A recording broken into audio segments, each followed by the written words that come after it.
اور وہ ہے فضائل مدینہ شریف سے ریلیٹڈ. کل 8 صحیح الاسناد احادیث کی روشنی میں فضائل مدینہ. ویسے صحیح بخاری اور صحیح مسلم کے اندر 50 سے زیادہ احادیث موجود ہیں پرٹیکولرلی فضائل مدینہ کے اوپر، لیکن ان میں سے میں نے 8 چوز کی ہیں اور سوائے ایک کے سب کی سب صحیح بخاری اور صحیح مسلم سے ہیں. لیکن یہ 8 احادیث ڈسکس کرنے سے پہلے کچھ ضروری باتیں میں کر دوں یہاں پر کہ بھائیو، اس میں کوئی شک نہیں ہے کہ احادیث کی روشنی میں مدینہ شریف کا مقام مکہ شریف سے زیادہ ہے، اس میں کوئی شک نہیں ہے. لیکن اس بنیاد پر مکے کی توہین نہیں کرنی چاہیے. خصوصاً احمد بریلوی صاحب نے ایک شعر لکھا، مدینہ نہ صحیح افضل مکہ ہی بڑا زاہد، ہم عشق کے بندے ہیں کیوں بات بڑھائی ہے. وہ ٹونٹ کرتے ہیں، کسی نے ان کو کہہ دیا کہ مکہ افضل ہے تو انہوں نے کہا جی ہم تو عشق کے بندے ہیں، چلو تسی مکے نو ہی افضل کہہ لو، ہم تو عشق کے بندے ہیں، ہم سے بات نہ بڑھاؤ. یہ طریقہ نہیں، علمی طریقے سے بات کرنی چاہیے. اس میں کوئی شک نہیں ہے کہ مدینہ شریف کے فضائل مکے سے زیادہ ہے، بخاری اور مسلم کی حدیث ہے، لیکن مکے کی توہین نہ کی جائے. کیوں؟ یہ بات میں کیوں کرتا ہوں بھائیو؟ ہمارے محبوب امام کائنات سید الاولین والآخرین شفیع المذنبین رحمت للعالمین سیدنا و مولانا امام اعظم محمد رسول اللہ صلی اللہ علیہ وسلم کی 63 سالہ زندگی میں 52 سال مکے میں گزرے ہیں، صرف 11 سال مدینے میں. 52 سال تک سانس لیا ہے مکے کی فضاؤں میں میرے محبوب نے صلی اللہ علیہ وسلم. تو ہمیں تو آپ کی ایک ایک چیز کے ساتھ محبت ہے. مکے کی توہین کرنا دراصل رسول اللہ کی توہین ہے، والعیاذ باللہ تعالی. تو میں 2 حدیثیں مکے کے حوالے سے پہلے شروع میں بیان کر دوں، پھر 8 حدیثیں مدینہ شریف سے ریلیٹڈ، اور یہ پھر وہ 10 ہو جائیں گی. تلک عشرۃ کاملہ، 10 حدیثیں ہو جائیں گی. 2 حدیثیں. پہلی حدیث صحیح بخاری اور صحیح مسلم کی متفق علیہ حدیث ہے. بخاری میں 1834 اور مسلم میں 3302 انٹرنیشنل نمبرنگ کے مطابق. آپ صلی اللہ علیہ وسلم نے فتح مکہ کے دن خطبہ دیتے ہوئے ارشاد فرمایا کہ اے لوگو، اللہ نے اس سرزمین مکہ کو اس دن سے حرمت والا ٹھہرا دیا ہے جس دن سے اللہ تعالیٰ نے زمین و آسمان کو تخلیق کیا ہے. اللہ، اور اس کی حرمت قیامت تک کے لیے ہے، کوئی اس شہر کی توہین نہیں کر سکتا. ہاں، کچھ دیر کے لیے محمد صلی اللہ علیہ وسلم کو اللہ نے اجازت دی کہ وہ مکہ شریف کو فتح کرنے کے لیے قتال کریں. میرے بعد قیامت تک کسی اور شخص کے لیے یہ اجازت نہیں، اور نہ مجھ سے پہلے کسی پیغمبر کو اللہ نے اجازت دی تھی. اب اسی میں امپلائڈ ہے جو کچھ یزید نے کیا. صحیح مسلم کے اندر فضائل مدینہ کا چیپٹر کھول کے دیکھ لیں، مدینہ شریف کے اوپر بھی چڑھائی کی اور مکہ شریف کے اوپر بھی خانہ کعبہ کا غلاف بھی چل گیا. صحیح مسلم کے اندر یہ موجود ہے. تو مکے کی حرمت کو پامال کرنا کتنا بڑا جرم ہے. پھر آپ نے ساتھ ہی فرمایا اس کا کانٹا نہ کاٹا جائے، نہ اس میں شکار کو بھگایا جائے، نہ یہاں سے کوئی گری ہوئی چیز اٹھائی جائے سوائے اس نیت سے کہ اس کا اعلان کیا جائے، جو لقطے کے احکام ہوتے ہیں. تو سیدنا عباس ابن عبد المطلب رضی اللہ تعالیٰ عنہ نے عرض کی، اے اللہ کے محبوب صلی اللہ علیہ وسلم، آپ ہمیں اذخر ایک گھاس ہے اس کو کاٹنے کی تو اجازت دے دیں، کیونکہ یہ ہمارے گھروں میں استعمال ہوتی ہے، ہمارے چولہوں میں، قبروں میں. تو آپ صلی اللہ علیہ وسلم نے فرمایا چلو اذخر گھاس کو کاٹنے کی میں اجازت دیتا ہوں، اس کے علاوہ مکے کی کوئی چیز نہ کاٹی جائے، یہ اس کی حرمت ہے. اور دوسری حدیث انتہائی رقت انگیز حدیث. اللہ، آپ صلی اللہ علیہ وسلم نے مکہ شریف کو مخاطب کرتے ہوئے ارشاد فرمایا، اللہ کی قسم تو اللہ کی زمین کا سب سے بہترین ٹکڑا ہے اور تو اللہ کی زمین میں سب سے زیادہ اللہ کو محبوب ہے، مگر میں کیا کروں کہ تیرے لوگ مجھے مکے میں رہنے نہیں دیتے. اگر یہ تیرے رہنے والے لوگ مجھے مکے سے نہ نکالتے تو اے مکہ میں کبھی بھی تجھے نہ چھوڑتا.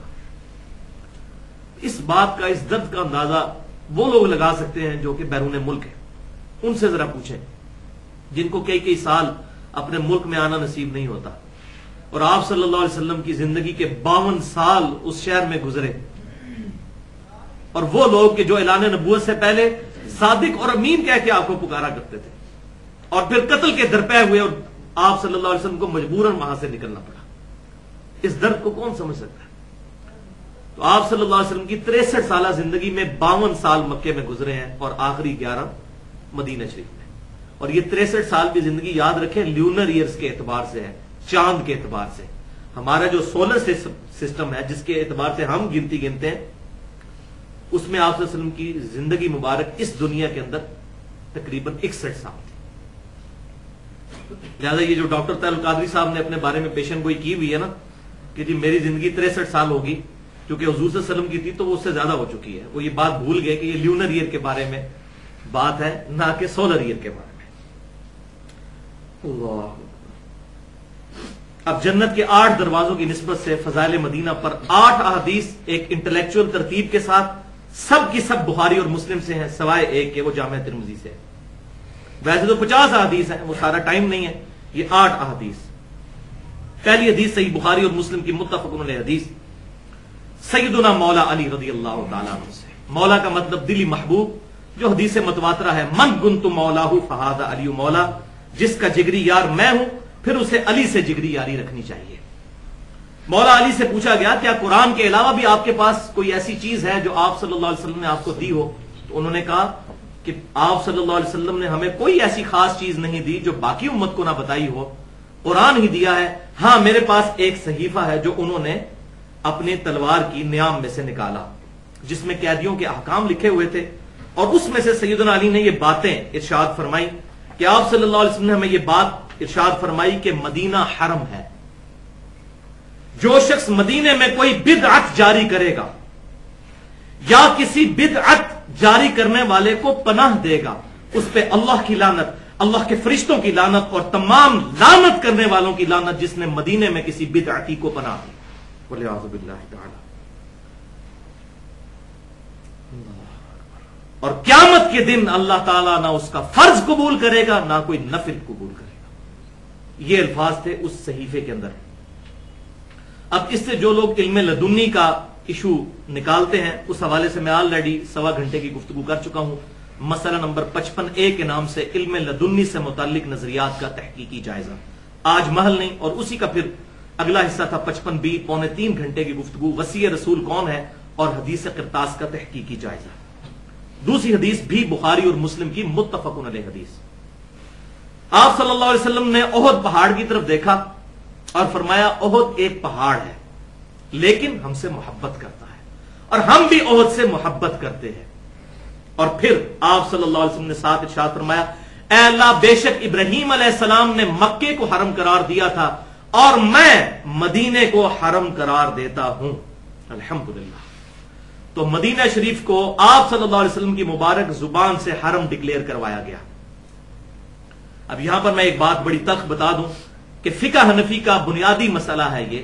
گو آج کے حنفی ہمارے بریلوی اور دیوبندی بھائی اس سے رجوع کر چکے ہیں, لیکن ان کے بزرگوں کی کتابوں میں, چاہے آپ ہدایہ اٹھا کے دیکھ لیں, فتاوی عالمگیری اٹھا کے دیکھ لیں, یا در مختار اٹھا کر, یا موطا امام محمد میں جو فتاوی ہے وہ اٹھا کر دیکھ لیں, وہ کہتے ہیں کہ مدینہ ہمارے نزدیک حرم نہیں ہے.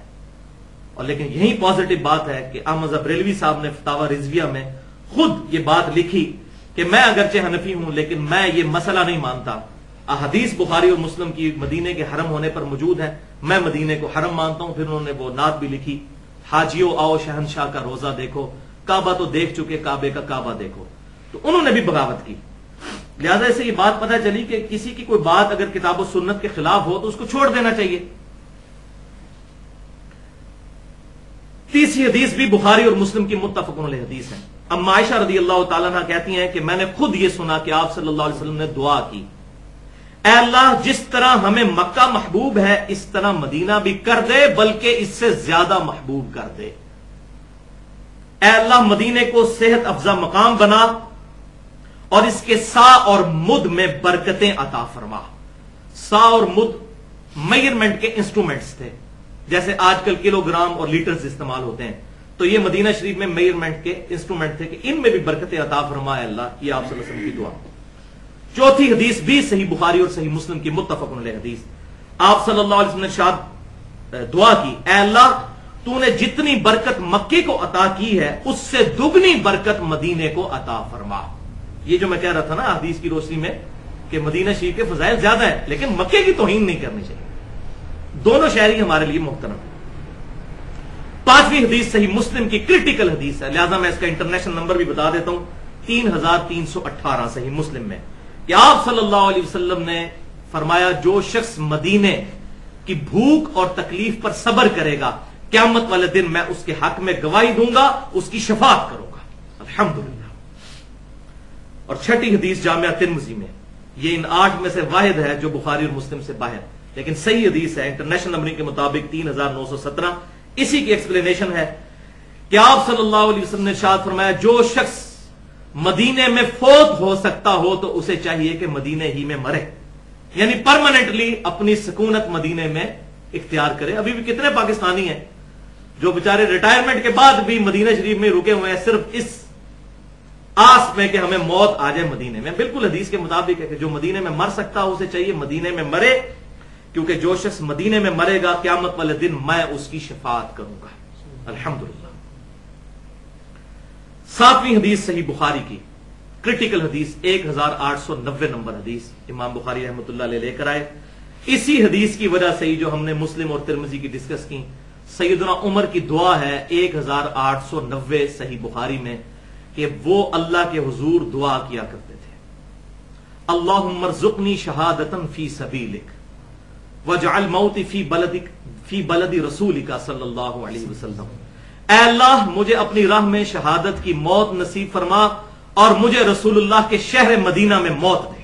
الحمدللہ. اور سیدنا و مولانا عمر رضی اللہ تعالیٰ عنہ کی یہ دونوں دعائیں اللہ نے قبول کی. ان کو مدینہ شریف میں موت آئی اور اس سے بڑی سعادت قبر رسول کے ساتھ دفن ہوئے. الحمدللہ. اور شہادت کی موت. سیدنا عمر رضی اللہ تعالیٰ عنہ پر میں نے پچھلے سال لیکچر پورا دیا ہے, ذوالحجہ کے ہی آخری ہفتے کے اندر, مسئلہ نمبر 65 کے نام سے 2 گھنٹے کی گفتگو سیدنا عمر رضی اللہ تعالیٰ عنہ کے فضائل قرآن و سنت کی روشنی میں, اس میں نے ڈیٹیل کے ساتھ یہ چیز بتائی. فضائل مدینہ پر آخری حدیث 8ویں حدیث صحیح بخاری اور صحیح مسلم کی متفق علیہ حدیث. آپ صلی اللہ علیہ وسلم نے فرمایا مکہ اور مدینہ کے علاوہ دجال ہر شہر کو برباد کر دے گا, لیکن ان 2 شہروں کے دروازوں پر فرشتے صفے بنائے ہوئے کھڑے ہوں گے اور ان شہروں کی حفاظت کریں گے. دجال قریب کی زمین میں اترے گا اور جو منافقین ہوں گے وہ روب میں آ جائیں گے دجال کے, تو مدینہ 3 دفعہ جھٹکا دے گا, تو جو منافقین ہیں وہ مدینہ چھوڑ کر باہر نکل جائیں گے, وہ دجال کے فتنے میں مبتلا ہو جائیں گے. اللہ بھائیو, فضائل مدینہ کے کانٹیکسٹ میں جہاں تک اہل مدینہ کے ساتھ زیادتی کرنا اور ظلم کرنا اور اس کی کیا وعیدیں ہیں, یہ بھی صحیح بخاری اور مسلم میں حدیث موجود ہیں, لیکن آج کا ٹاپک نہیں ہے. اس میں جو یزید ابن معاویہ نے جو ظلم ڈھایا واقعہ حرہ میں مدینہ شریف کے لوگوں پر, اس پر میرا پورا ریسرچ پیپر ہے, ریسرچ پیپر نمبر 5A اہل سنت پاک.com پر بکس اینڈ ریسرچ پیپرز والے پورشن میں 3 MB کی فائل ہے, 4 صفحوں کا صرف ریسرچ پیپر ہے. اس کے آخری صفحے پر میں نے بخاری اور مسلم کی روشنی میں یزید کے 3 سیاہ کارنامے لکھے ہیں, اس میں سے ایک واقعہ حرہ ہے, اور احمد بن حنبل رحمۃ اللہ علیہ کا قول صحیح سند سے اسی واقعے کے اوپر جس پہ انہوں نے یزید کی مذمت کی وہ بھی نقل کیا ہے. اور اسی کی پھر ایکسٹینشن ہے ریسرچ پیپر نمبر 5B, وہ بھی اہل سنت پاک.com پر, واقعہ کربلا کا حقیقی پس منظر 50 صحیح الاسناد احادیث کی روشنی میں, جو میں سمجھتا ہوں وہ عربی میں بھی ہم نے رکھ دیا ہے تاکہ انٹرنیشنل ریسرچ پیپر وہ بن جائے, اردو میں بھی اور عربی میں بھی. وہ اپنی نوعیت کا ایک علمی ایٹم بم ہے. الحمدللہ. اور ایک لیکچر ہے 2.25 گھنٹے کا, مسئلہ نمبر 61 کے نام سے حسینیت اور یزیدیت کا تحقیقی جائزہ. اور ریسرچ پیپر نمبر 5A کا نام میں بتانا بھول گیا, وہ ہے رافضیت, ناصبیت اور یزیدیت کا تحقیقی جائزہ.